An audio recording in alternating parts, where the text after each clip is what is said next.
video tersebut kita bisa melihat pada video pertama seorang suami dengan sengaja melakukan kekerasan terhadap istrinya. Nah, dalam kasus ini pelaku melakukan kekerasan secara sadar dan memang menghendaki perbuatannya. Artinya tindakan tersebut dilakukan atas kehendak pelaku sendiri.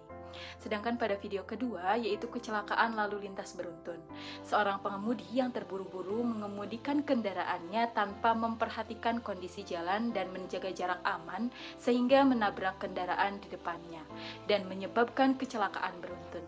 Pengemudi tersebut tidak menghendaki terjadinya kecelakaan, tetapi karena kelalaiannya mengakibatkan kerugian bagi orang lain. Sekilas, kedua peristiwa ini sama-sama menimbulkan akibat yang merugikan. Namun, apakah keduanya memiliki bentuk kesalahan yang sama menurut hukum pidana? Jawabannya adalah tidak. Kasus KDRT merupakan contoh dolus atau kesengajaan, sedangkan kecelakaan akibat kelalaian merupakan contoh culpa atau kealpaan.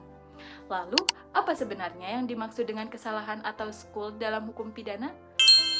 Halo semuanya, perkenalkan saya Aulia Ilah Nuril Ilmi, mahasiswi program studi Hukum Ekonomi Syariah di STAI Darut Tauhid Bandung.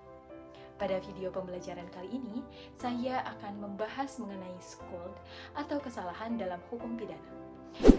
Dalam hukum pidana dikenal sebuah asas fundamental, yaitu Genstrafsonderskuld, yang artinya tiada pidana tanpa kesalahan. Maknanya, seseorang tidak dapat dijatuhi pidana hanya karena telah melakukan suatu perbuatan yang memenuhi rumusan tindak pidana. Harus dibuktikan pula adanya unsur kesalahan pada diri pelaku tersebut. Nah, disinilah letak perbedaan mendasarnya. Perbuatan pidana berpusat pada perbuatan itu sendiri, sedangkan kesalahan atau skuld berpusat pada orang yang melakukan perbuatan. Dengan kata lain, hukum tidak semata-mata menilai apa yang diperbuat, tetapi juga menelaah mengapa perbuatan itu dilakukan. Ahli hukum Muljatno menyatakan bahwa dalam perbuatan pidana yang menjadi pusat perhatian adalah perbuatannya, sedangkan dalam pertanggungjawaban pidana yang menjadi pusat perhatian adalah orang yang melakukan perbuatan tersebut. Metzger berpendapat bahwa kesalahan merupakan keseluruhan syarat yang menjadi dasar pencelaan pribadi terhadap pelaku. Kesalahan dalam hukum pidana terbagi menjadi dua bentuk utama, yaitu yang pertama dolus dan yang kedua adalah culpa. Bentuk pertama adalah dolus atau kesengajaan. Istilah ini berasal dari bahasa Belanda, yaitu opzet, dan dalam bahasa Inggris disebut intention. Rumusan klasiknya dikenal dengan istilah willens and wetens, yaitu menghendaki dan mengetahui. Dua unsur ini harus terpenuhi secara bersamaan, yaitu pelaku menghendaki perbuatan tersebut dan pelaku mengetahui atau menyadari akibat yang mungkin timbul. Kesengajaan sendiri dibedakan menjadi tiga corak. Yang pertama ada dolus directus, yaitu kesengajaan sebagai maksud. Hal ini corak yang paling sederhana, di mana perbuatan dan akibat memang benar-benar dikehendaki oleh pelaku. Yang kedua, kesengajaan dengan sadar kepastian, yaitu pelaku menyadari adanya akibat lain yang pasti akan terjadi, meskipun akibat tersebut bukan tujuan utamanya. Yang ketiga, yaitu dolus eventualis, atau kesengajaan dengan sadar kemungkinan. Bentuk ini sering menjadi perdebatan dalam praktik peradilan, karena pelaku tidak sepenuhnya menghendaki suatu akibat, namun ia menyadari adanya kemungkinan akibat buruk dan tetap melanjutkan perbuatannya. Sekarang, bandingkan dengan rekaman CCTV kecelakaan lalu lintas tadi. Pihak yang terlibat kemungkinan besar tidak menghendaki terjadinya kecelakaan tersebut, namun ada unsur kurang kehati-hatian dalam berkendara. Entah karena kecepatan, kurang memperhatikan kondisi jalan, atau faktor lain yang membuat tabrakan tidak terhindarkan. Inilah yang disebut culpa atau kealpaan. Perbedaannya dengan dolus tadi yaitu terletak pada unsur kehendak. Pada culpa, pelaku sama sekali tidak menghendaki akibat yang terjadi. Tetapi akibat tersebut seharusnya dapat diperkirakan dan seharusnya dapat dihindari apabila pelaku bertindak lebih berhati-hati. Kealpaan dibedakan menjadi dua bentuk berdasarkan kesadaran pelaku. Yang pertama ada bewussteskuld, yaitu kealpaan yang disadari, yaitu pelaku sebenarnya sempat membayangkan kemungkinan timbulnya akibat buruk. Misalnya sadar mengantuk tapi memaksakan diri tetap menyetir. namun tetap melakukannya dengan harapan akibat itu tidak akan terjadi.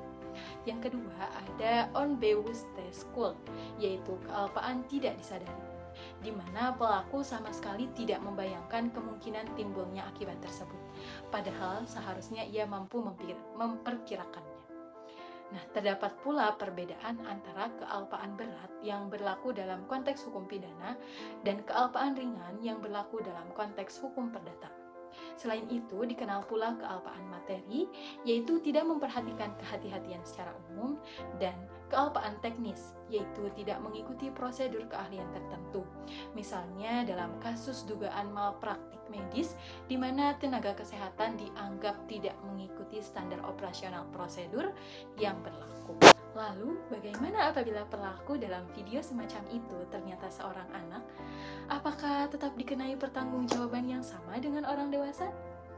Jawabannya tidak sesederhana itu, sebab kesalahan dalam bentuk dolus maupun culpa hanyalah salah satu bagian dari penilaian. Bagian lain yang juga menentukan adalah apakah pelaku memiliki kapasitas untuk menghendaki dan mengetahui akibat perbuatannya secara matang. Nah, berdasarkan pasal 40 Undang-Undang Nomor 1 Tahun 2023 tentang KUHP, anak yang belum berusia 12 tahun tidak dapat dimintai pertanggungjawaban pidana. Penanganannya diarahkan melalui mekanisme sistem peradilan pidana anak, yaitu diversi, keadilan restoratif, dan pembinaan, bukan melalui jalur pemidanaan. Namun, Undang-Undang Perlindungan Anak mendefinisikan anak sebagai setiap orang yang belum berusia 18 tahun. Nah, dari sini timbul kesenjangan norma. Pelaku berusia 12 hingga 17 tahun secara hukum pidana dapat dimintai pertanggungjawaban, namun tetap berstatus sebagai anak yang harus mendapatkan perlindungan khusus. Hal ini sejalan dengan Konvensi Hak Anak tahun 1989 yang telah diratifikasi Indonesia. Konvensi tersebut mendefinisikan anak sebagai setiap orang di bawah usia 18 tahun, namun memberikan keleluasaan kepada tiap negara untuk menetapkan batas usia dewasa yang lebih rendah sesuai konteks hukum nasionalnya. Menurut Erik Erikson, bahwa usia 12 hingga 18 tahun merupakan tahap identitas versus kebingungan peran, yakni fase pembentukan identitas diri. Juga Jean Piaget menyatakan bahwa pada usia 12 hingga 16 tahun, individu mulai memasuki tahap operasional formal, yaitu kemampuan berpikir abstrak dan logis mulai terbentuk. Nah, dengan demikian, penetapan usia 12 tahun memiliki landasan psikologis, bukan sekedar angka administratif. Lalu, pembahasan dasar pengurangan pidana bagi pelaku yang belum dewasa. Nah, apabila pelaku suatu tindak pidana adalah seorang anak dan terbukti memenuhi unsur dolus maupun culpa, hukum tetap memberikan bentuk keringanan melalui Undang-Undang Nomor 11 Tahun 2012 tentang Sistem Peradilan Pidana Anak. Di antaranya, pidana penjara paling lama setengah dari maksimum ancaman, pidana bagi orang dewasa, larangan penjatuhan pidana mati maupun pidana penjara seumur hidup yang digantikan dengan pidana penjara paling lama 10 tahun. Juga tidak berlakunya ancaman pidana minimum khusus, sehingga hakim dapat menjatuhkan pidana di bawah batas minimum tersebut. Anak yang belum berusia 14 tahun hanya dapat dikenakan tindakan, bukan pidana. Misalnya dikembalikan kepada orang tua atau ditempatkan di lembaga penyelenggaraan kesejahteraan sosial. Sedapat mungkin, penyelesaian perkara diarahkan melalui diversi, yaitu pengalihan penyelesaian perkara anak dari proses peradilan pidana ke proses di luar peradilan, dengan syarat ancaman pidana di bawah 7 tahun dan bukan merupakan pengulangan tindak pidana. Seluruh mekanisme ini berlandaskan pada prinsip the best interest of the child, serta prinsip bahwa pidana penjara merupakan ultimum remedium, yakni upaya terakhir yang ditempuh setelah alternatif lain tidak memungkinkan. Inilah yang menjadikan hukuman pidana modern tidak lagi sekedar bertanya apa yang dilakukan, melainkan juga mengapa dilakukan.